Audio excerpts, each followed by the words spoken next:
when I first moved to Finland. So I moved to Finland 9 years ago. It's exactly 9 years ago today in September.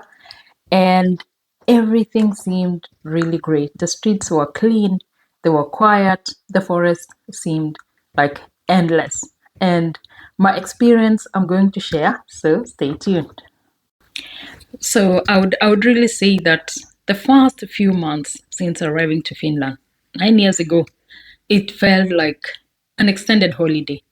It was like I was just living in the moment. I was not worried about finances. I had a lot of savings. I was not worried about the language. I knew it would come with time.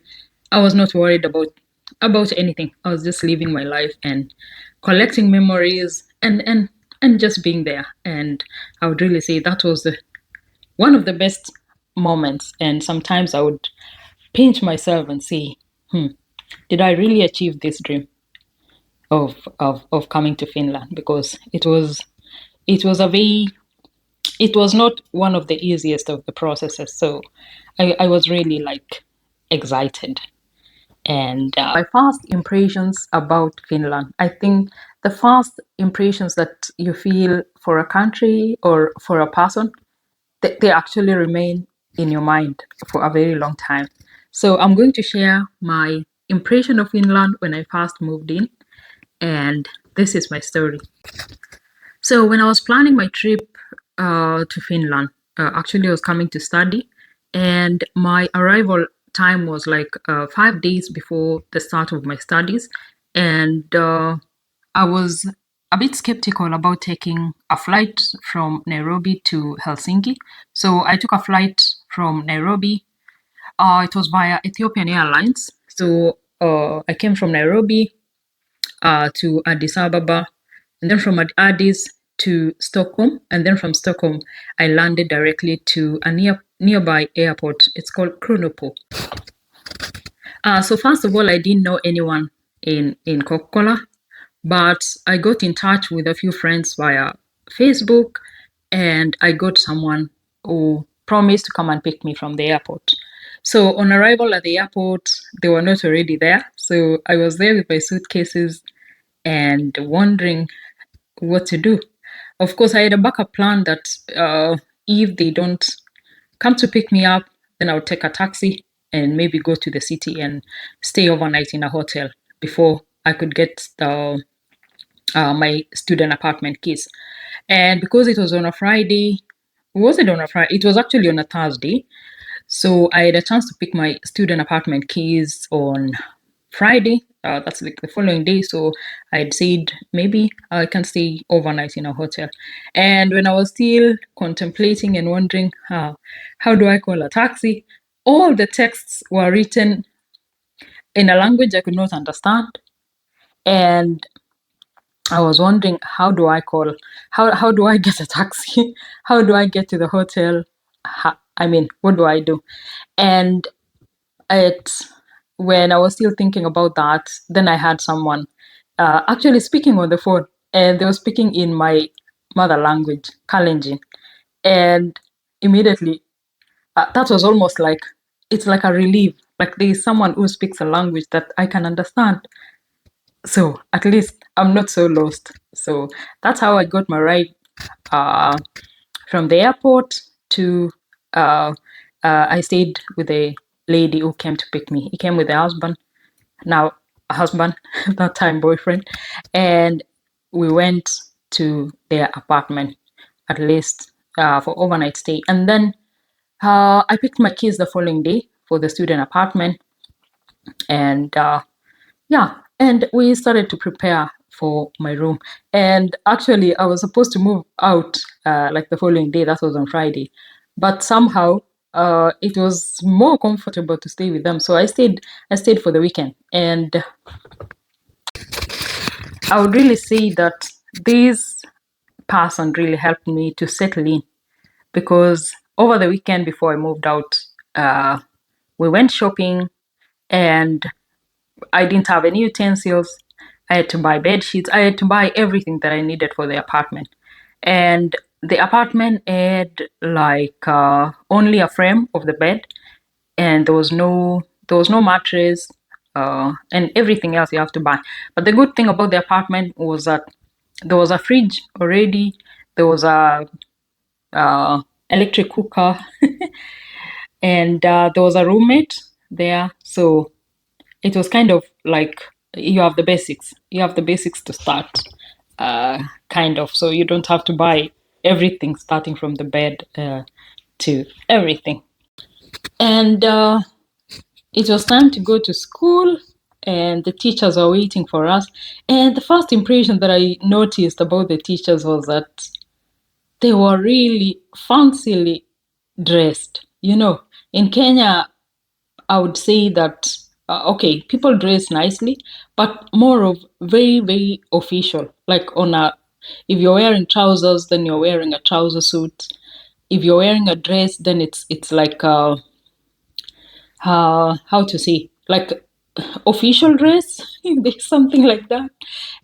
But I noticed, because it was autumn, it was in September, so they had really, really fancy dresses, like dresses that you would use to go for a wedding or okay, that was my impression, of course. And and I noticed also that people were on jeans. You can wear jeans, you can wear shorts, you can wear whatever it is that you like to wear. Like there was no uh like specific dress code, for that matter, if that's at least that was my impression. And yeah. And then about the streets were very clean. It was really impressive to just see how clean it was. And because it was autumn and the leaves were like from the trees were dropping, the colors were changing, and they had like, or rather, they have like machinery to clean the streets, clean the leaves and things like that. So that was really new for me, and I was wondering, wow, this is something different. And in the streets, when you maybe you're going shopping or you're going somewhere or even going to school, because the school from where the student apartment was, you have to cross the city as you go to the campus, and the streets are quite empty. You have all the space for yourself. You are not struggling to pass uh, other people. And then I noticed that people always kept right. For the cars, when you're driving, of course, you keep right. And also the pedestrian pathways, people were also like keeping right. So like you stay on the right pedestrian lane, and those who are coming against you are also staying on their right, so they're like on your left. So kind of the car traffic and the human traffic felt like it was so controlled that, huh, how can everybody like be able to do that? It was so strange for me. And I think that was a good thing that uh, I was positively surprised about. And then in the school, they have these like school meal policy. I don't know if I can call it policy. And there's in the school cafeteria, then there's like the buffet lunch for the students. There's also a canteen, or you can buy your coffee or buy snacks for your 10 o'clock. And yeah, not 10 o'clock, because lunch in Finland, that was also strange for me. Lunch in Finland is served between around 10:30 to 1 o'clock. And contrary to where I come from, 10 o'clock is like for tea. We call it tea. Of course, you can drink coffee for those who drink, but we drink a lot of tea in Kenya. We don't drink a lot of coffee. But 10 o'clock is like for tea. And then lunch is officially like between 1 o'clock and 2 o'clock. So it was very strange for me that 10:30 guys are going for lunch, and they were feeling like, oh, I just ate breakfast at 8, so why I have to go for lunch at 10:30. So that was a good surprise for me. And the food is, or rather from the student canteen, is very balanced. You get the starch, the protein, and vegetables. There's even a dessert. and there's a lot of milk and there's a lot of bread. I think that was really like a surprise for me. Usually, bread at that time was like only meant for breakfast. Of course, I came to know that in Finland, the bread eating culture is it's like for every meal. You can eat breakfast, you can eat at 10 o'clock, you can eat for lunch, you can eat for dinner. Like every meal, there has to be bread. So that was like some surprise for me. And then another thing that was a good surprise for me was like people keep time. When the classes are starting, guys are already like in class before the teacher is coming. So it was like people keep time. They follow the timetable and follow the schedules as they are. So it's not like let's meet in the morning. You say exactly, let's meet in the morning at 9 p.m. or 9:30 or something like that. So like the clock thing was something new for me, and it was good that you don't have to go and wait wait for someone and not knowing, okay, what morning or when is morning starting and when it's ending. And yeah, still also on the timekeeping and the clock. And I noticed that for government offices or the official things that you need to be done, for example, when you move into Finland, you have to register with the magistrate of or the municipality that you're officially living there. So you kind of inform or register as a resident. So you have to go to the magistrate, and for that you have to book time. So you don't just walk in and then you get government offices, government services for you. So even for opening a bank, you have to book time, and that was a bit something new for me because in Kenya the banks are even like calling people, yeah, come we open an account for you, come we do this for you, you know, like you can just walk in, you don't have to book time. Of course, when you go there, because nobody is booking time, then you have to queue for a very long time. But for here, because you book time, so when it's your turn, they just call you and you get your things done. So that was a very good surprise for me.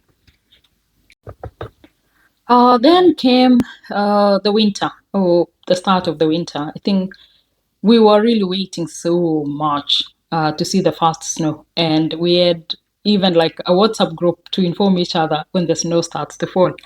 And I remember that when the first snow came at that time, 9 years ago, our teacher actually wrote a message in our group and said, yeah, you can go outside and check that there is snow. And we were so excited. We were so excited about the snow.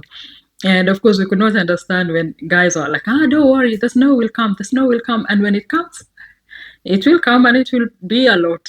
And we were not believing that because the first snow came. And of course, we were so excited. We went outside and it kind of melted immediately. And we were like, disappointed. Why is the snow just coming and disappearing? We've not even had a chance to, to touch it and play with it, the way I imagined that I would really like enjoy the snow. So yeah, so the snow was really something that I looked forward to. And then came the Christmas. The city was fully decorated in Christmas lights, and then there was so much snow. It was so beautiful. It was like a fairy tale city that you watch in the movies. That there's so much snow, there's so much lights, and people are wearing like the winter jackets and winter coats and hats, and it just felt like it was like in the movies. And yeah, that was really like a pleasant surprise for me when I moved to Finland. So yeah, that's my story. Like in short, it's a bit scattered, but yeah, that's my story. So if you've ever dreamt of moving abroad, or you've already moved abroad, what were the first few weeks or few months of your life like? Share in the comments, like this video, subscribe, and I'll see you in my next video. where I will talk about what happens after the first few months of moving abroad. Thank you so much for watching.